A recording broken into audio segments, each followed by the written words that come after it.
اہل حدیثوں دعائیں مانگا کرو، امام کا انتظار نہیں کرو۔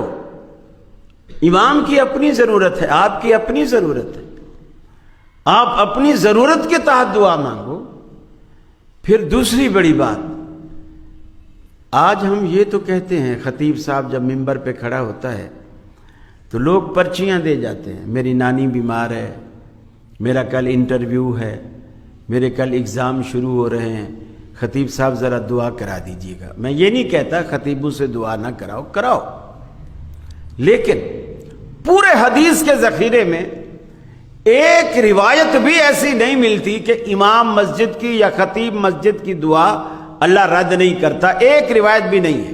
لیکن یہ روایتیں موجود ہیں کہ دعوت الوالد لولدہ، والد کی دعا اولاد کے حق میں اللہ رد نہیں کرتا۔ تو آپ مولوی کو تو پرچی دیتے ہو، گھر میں کبھی باپ سے بھی کہا جس کی دعا اللہ رد نہیں کرتا؟ کبھی اس سے بھی کہا؟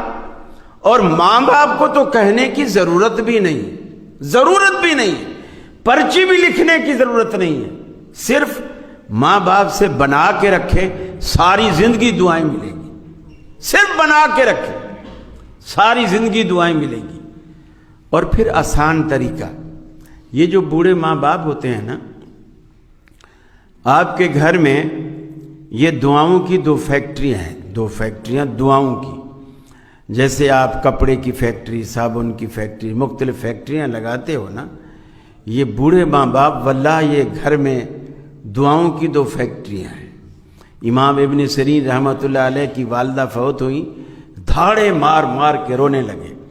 کسی نے کہا امام صاحب آپ اتنے بڑے عالم ہو، بزرگ ہو، آپ ہمیں صبر کی تلقین کرتے ہو، خود دھاڑے مار مار کے رو رہے۔